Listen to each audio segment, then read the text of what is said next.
வணக்கம் மாணவர்களே, உங்கள் எல்லோரையும் ரோஜா தோட்டம் சேனலுக்கு அன்போடு வரவேற்கிறேன். இன்னைக்கு எந்த பாடம் படிக்கலாம்? பண்டைய நாகரிகங்கள் பாடத்தில் தரப்பட்டிருக்கும் பயிற்சி வினாக்களுக்கான விடைகளை படிக்கலாமா? முதலில் சரியான விடையை தேர்வு செய்க. 1. சொற்களை படங்கள் மூலம் உணர்த்தும் குறியீட்டு முறையை டேஷ் என்கிறோம். சொற்களை படங்கள் மூலம் உணர்த்தும் குறியீட்டு முறையை சித்திர எழுத்து என்கிறோம். 2. எகிப்தியர்கள் இறந்த உடல்களை பதப்படுத்தி பாதுகாத்த முறை டேஷ். விடை: எகிப்தியர்கள் இறந்த உடல்களை பதப்படுத்தி பாதுகாத்த முறை மம்மியாக்கம். 3. சுமேரியரின் எழுத்து முறை டேஷ் ஆகும். சுமேரியரின் எழுத்து முறை கியூனிஃபார்ம் ஆகும். 4. ஹரப்பா மக்கள் டேஷ் பற்றி அறிந்திருக்கவில்லை. விடை: ஹரப்பா மக்கள் குதிரை மற்றும் இரும்பை பற்றி அறிந்திருக்கவில்லை. 5. சிந்துவெளி மக்கள் இழந்த மெழுகு செயல்முறை முறையை அறிந்திருந்தார்கள் என்பதை தெரிவிக்கும் வெண்கல சிலை டேஷ் ஆகும். விடை: சிந்துவெளி மக்கள் இழந்த மெழுகு செயல்முறை முறையை அறிந்திருந்தார்கள் என்பதை தெரிவிக்கும் வெண்கல சிலை நடனமாடும் பெண் சிலை ஆகும். விடை: நடனமாடும் பெண். புத்தகத்துல செம்பு சிலைன்னு தான் கொடுத்துருக்காங்க. வெண்கல சிலையில 88% செம்பு தான் இருக்கும். சரிங்களா? இங்க வெண்கல சிலைன்னு கேட்டிருக்காங்க, புத்தகத்துல செம்பு சிலைன்னு இருக்கேன்னு குழம்பாதீங்க. வெண்கல சிலையில் 88% செம்புதான் இருக்கும். அடுத்தது 6. மெசபடோமியாவின் மிக பழமையான நாகரிகம் அக்காடியர்களுடைய நாகரிகம் ஆகும். இது தவறு. ஏன்னா அக்காடியர்களுடைய நாகரிகம் பழமையானது கிடையாது, சுமேரியர்களுடைய நாகரிகம் தான் பழமையானது. அதனால் கொடுக்கப்பட்ட கூற்றினை நாம் தவறு என்று எழுதலாம். அடுத்த கூற்று என்ன? சீனர்கள் ஹைரோகிளிபிக் முறையை வளர்த்தெடுத்தார்கள். இந்த கூற்றும் தவறு. ஏன்னா எகிப்தியர்கள் தான் ஹைரோகிளிபிக் முறையை வளர்த்தெடுத்தார்கள். அடுத்தது 3வது என்ன கொடுத்திருக்காங்க? யூப்ரட்டிஸ், டைகிரிஸ் ஆகிய ஆறுகள் மன்னார் வளைகுடாவில் கலக்கின்றன. இந்த கூற்றும் தவறு. அவை மன்னார் வளைகுடாவில் கலக்கவில்லை. எங்க கலக்குது? பாரசீக வளைகுடாவில் தான் கலக்கின்றன. அடுத்தது 4வது என்ன கொடுத்திருக்காங்க? பாபிலோனிய அரசரான ஹமுராபி பெரும் சட்ட வல்லுனர் ஆவார். ஆமாம், இது சரிதான். இதுல சின்ன திருத்தம் என்னன்னா, வெறுமனே ஹமுராபின்னு கொடுத்திருக்காங்க, 6ஆம் ஹமுராபின்னு கொடுத்திருக்கணும். இருந்தாலும் பரவாயில்ல, நாம இத சரி என்று எழுதலாம். ஏன்னா தவறுன்னு எழுதிட்டோம்னு வைங்களேன், கொடுக்கப்பட்ட 4 கூற்றுமே தவறாயிடும். நமக்கு ஆப்ஷன்ல அனைத்தும் தவறுன்னு ஒரு ஆப்ஷன் தரல. அப்ப நம்ம எதை செலக்ட் பண்றதுன்னு ஒரு குழப்பம் வந்துடுது. அதனால இது கொஞ்சம் கரெக்டா பொருந்தி வருது. பாபிலோனிய அரசரான ஹமுராபி பெரும் சட்ட வல்லுனர் ஆவார். இது சரி. ஆனா நீங்க புரிஞ்சுக்கும் போது எப்படி புரிஞ்சுக்கணும்? 6ஆம் ஹமுராபி பெரும் சட்ட வல்லுனர் ஆவார், இப்படி புரிஞ்சுக்கோங்க. சரியா? இப்போ கொடுக்கப்பட்டுள்ள விடைகளில் எது சரி? 4 சரி. இப்படி ஒரு ஆப்ஷன் இருக்கு இல்லையா, இ ஆப்ஷன், அதை செலக்ட் பண்ணி எழுதலாம். அடுத்தது 7. 7வது கேள்வியிலையும் 4 கூற்றுகள் தரப்பட்டிருக்கு. முதல்ல என்ன கொடுத்திருக்காங்க?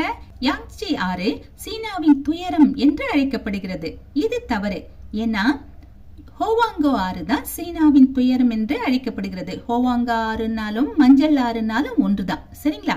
ஹோவாங்கா ஆறு அல்லது மஞ்சள் ஆறு தான் சீனாவின் துயரம் என்று அழைக்கப்படுகிறது.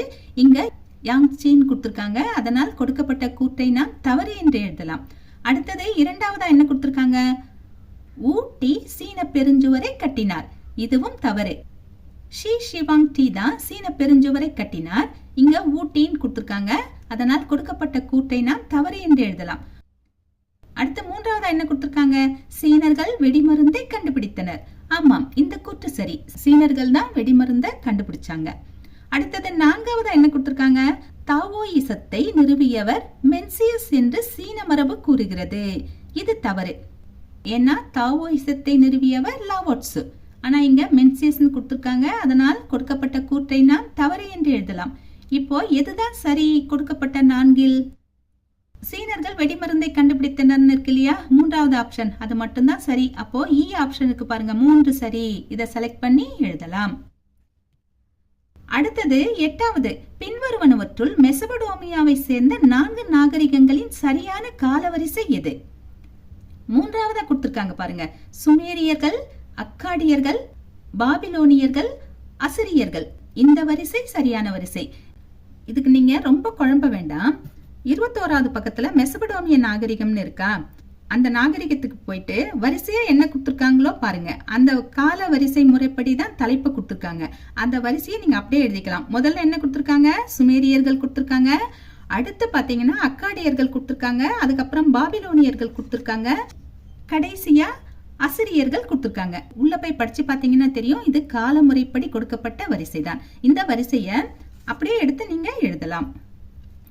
சரியான வரிசை எதுன்னா இ ஆப்ஷன், அதாவது சுமேரியர்கள், அக்காடியர்கள், பாபிலோனியர்கள், அசிரியர்கள். இந்த வரிசை சரி. அடுத்தது 9 கூற்று என்ன கொடுத்திருக்காங்க? மெசபடோமிய நாகரிகத்தின் அசிரியர்கள் சிந்துவெளி நாகரிகத்தின் சமகாலத்தவர் ஆவர். இது தவறு. எப்படி வந்திருந்தா சரியா இருந்திருக்கும்னா, மெசபடோமிய நாகரிகத்தின் சுமேரியர்கள் சிந்துவெளி நாகரிகத்தின் சமகாலத்தவர் ஆவர்னு இருந்திருந்தா அது சரியா இருந்திருக்கும். அசிரியர்கள்னு கொடுத்திருக்காங்க, அதனால் கொடுக்கப்பட்ட கூற்று தவறு. காரணம் என்ன கொடுத்திருக்காங்க? அசிரிய ஆட்சியாளரின் ஆவணம் ஒன்று மெலுகாவிலிருந்து வந்த கப்பல்கள் பற்றி கூறுகின்றது. இதுவும் தவறு. ஏன்னா அசிரிய ஆட்சியாளர்னு வரக்கூடாது, அக்காடிய ஆட்சியாளர்னு வந்திருக்கணும். அப்படி வந்திருந்தா காரணம் சரியா இருந்திருக்கும். இங்க அசிரிய ஆட்சியாளர்னு கொடுத்திருக்காங்க, அதனால் இதை நாம் தவறு என்று எழுதலாம். இப்போ கூற்றும் தவறுதான், காரணமும் தவறுதான். எதை சரியான விடையாக தேர்ந்தெடுக்கலாம்? கடைசி ஆப்ஷன் இருக்கு பாருங்க, கூற்றும் காரணமும் தவறானவை. இதை செலக்ட் பண்ணி எழுதலாம். அடுத்தது கோடிட்ட இடங்களை நிரப்புக. டேஷ் என்பது மனித தலையும் சிங்க உடலும் கொண்ட கல்லாலான மிகப்பெரிய உருவமாகும். ஸ்பிங்ஸ் என்பது மனித தலையும் சிங்க உடலும் கொண்ட கல்லாலான மிகப்பெரிய உருவமாகும்.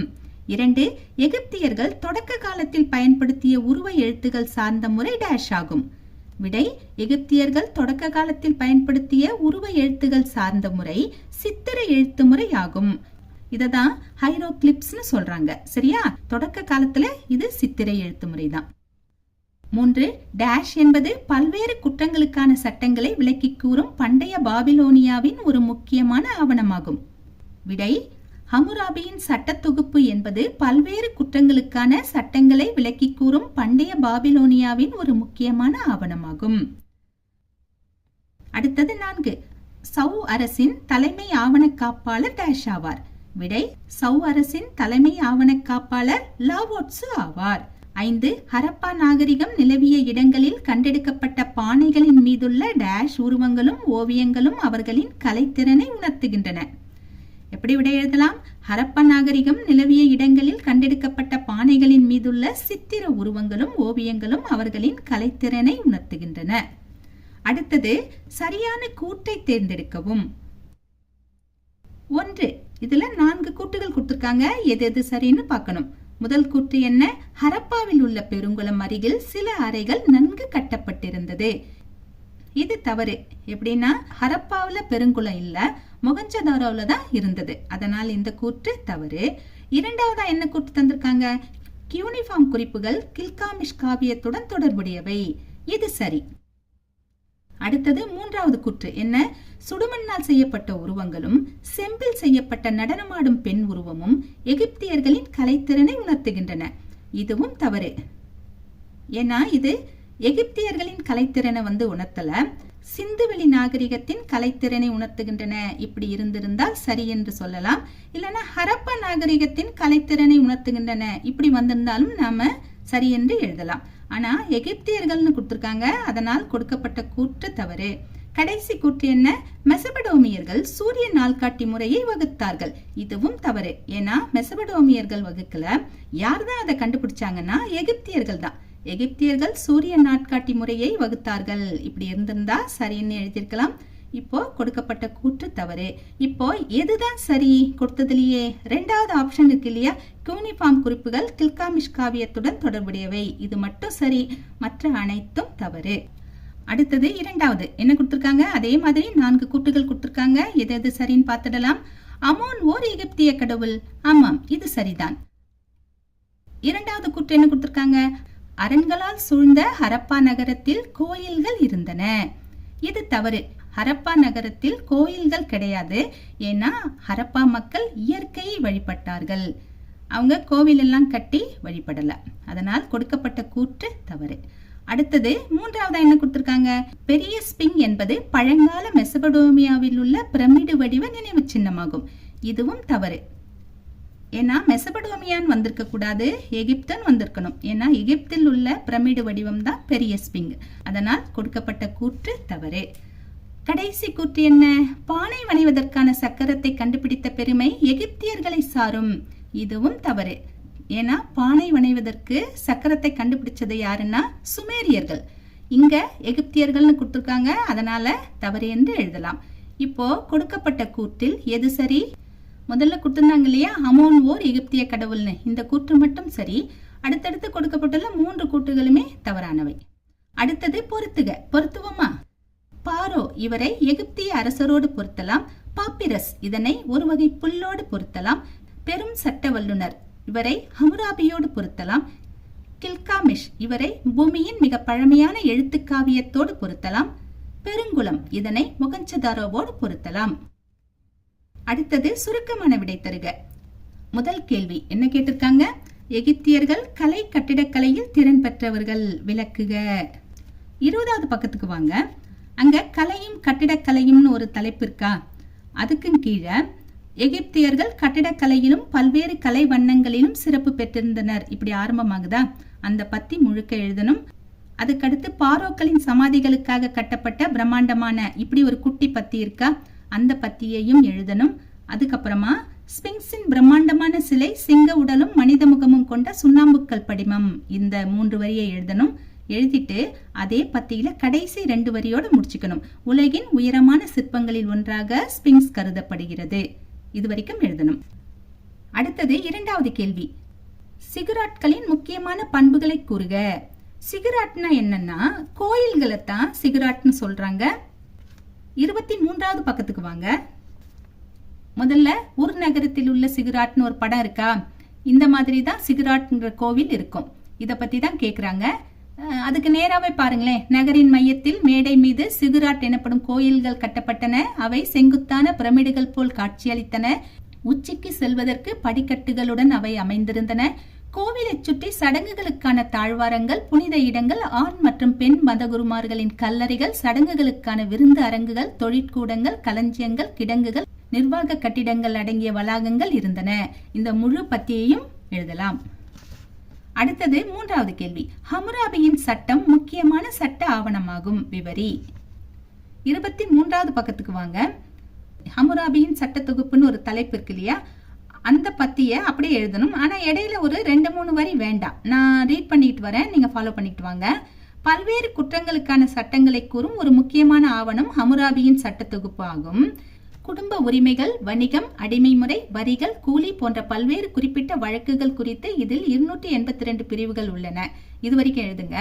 அதுக்கப்புறமா ஒரு 3 வரி விட்டுட்டு எப்படி ஸ்டார்ட் ஆகுது பாருங்க. இது பழைய சட்டங்களின் தொகுப்பாகும். இது பழிக்கு பழி வாங்கும் கொள்கையை அடிப்படையாக கொண்டது. கண்ணுக்கு கண் பல்லுக்கு பல் என்ற கொள்கையின் அடிப்படையில் அமைந்தது. இது வரைக்கும் எழுதுங்க. இடையில ஒரு 2 வரி மட்டும் வேண்டாம், மற்றபடி இந்த முழு பத்தியையும் எழுதலாம்.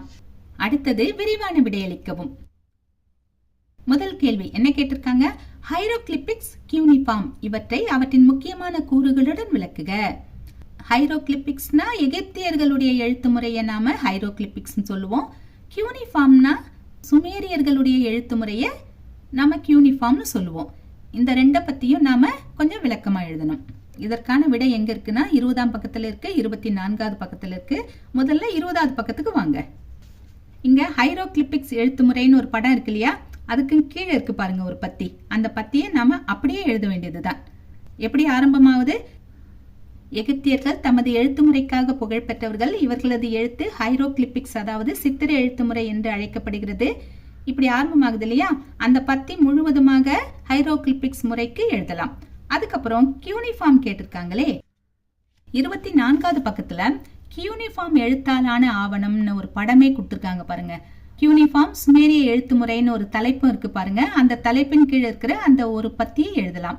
அதாவது சுமேரிய எழுத்து முறை கியூனிஃபார்ம் என்று அழைக்கப்படுகிறது. எழுத்துகள் ஆப்பு வடிவில் இருப்பதால் இதற்கு இப்பெயர் இடப்பட்டது. இப்படி ஆரம்பமாகுதா, அதுல ஆரம்பிச்சு அந்த பத்தி முடியணும். சுமேரிய நாகரிகம் பற்றி ஏராளமான தகவல்களை தருகின்றன. இப்படி முடியுது இல்லையா, இது வரைக்கும் எழுதணும். அடுத்தது 2வது கேள்வி.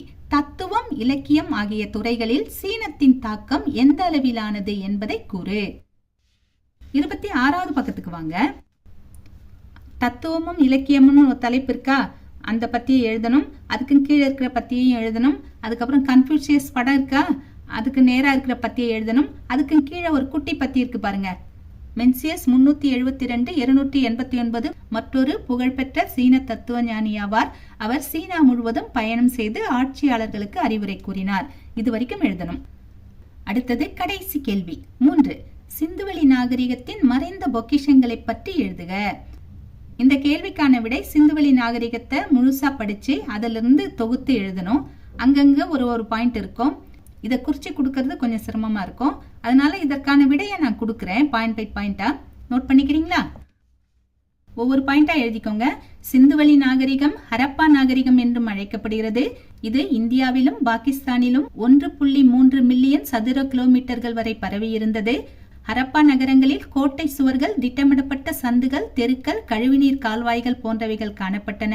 மொகஞ்சதாரோவில் மாபெரும் குளியல் குளம் இருந்தது. குளத்தை சுற்றி தளமிடப்பட்ட அறைகள் இருந்தன. இம்மக்கள் வேளாண்மை செய்தார்கள். கோதுமை, பார்லி, திணை வகைகளை பயிர் செய்தார்கள். ஆடுகள், மாடுகள் போன்ற கால்நடைகளையும் வளர்த்தார்கள்.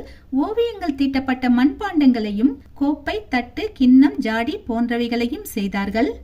ஊசி, உளி, தட்டு, அஞ்சனம் தீட்டும் குச்சி, அம்புகள், ஈட்டிகள், உளி, கோடரி போன்ற செம்பினால் ஆன கருவிகளை செய்தார்கள். மெழுகு அச்சில் உலோகத்தை ஊற்றி நடனமாடும் பெண்ணின் சிலை செய்தார்கள். மாக்கல்லில் மதகுரு அல்லது அரசன் சிலையை செய்தார்கள். செட் என்ற கல்லையும் எலும்பையும் பயன்படுத்தி சில கருவிகளை செய்தார்கள். பருத்தியாடை, பட்டாடைகளை உபயோகித்தார்கள். தங்கம், செம்பு போன்றவைகளாலான அணிகலன்களை அணிந்தார்கள். ஹரப்பா மக்கள் மெசபடோமியர்களுடன் வணிக தொடர்பு வைத்திருந்தார்கள். இதனை யூனிஃபார்ம் ஆவணங்கள் உறுதி செய்கின்றன. தராசுகளையும் எடைத்தட்டுகளையும் பயன்படுத்தினார்கள். எடைகளின் விகிதம் 2 மடங்காக அதிகரித்தன. நுரைக்கல், செம்பு, சுடுமந்தந்தம் போன்றவைகளாலான முத்திரைகளை பயன்படுத்தினார்கள். இவர்கள் இயற்கையை வழிபட்டார்கள். அரச மரத்தை வழிபட்டார்கள். இறந்தவர்களை எரிக்கும் வழக்கமும் புதைக்கும் வழக்கமும் இருந்தன. ஹரப்பா மக்களின் எழுத்துகளுக்கான பொருள் விளங்கவில்லை. பொருள் விளங்கி இருந்தால் இன்னும் பல அரிய செய்திகள் கிடைத்திருக்கலாம். மாணவர்களே, இன்று நாம் பண்டைய நாகரிகங்கள் பாடத்தில் தரப்பட்ட பயிற்சி வினாக்களுக்கான விடைகளை பார்த்தோம். நாம் வேறு பாடத்தோடு மீண்டும் சந்திக்கலாம். டாடா, பாய்.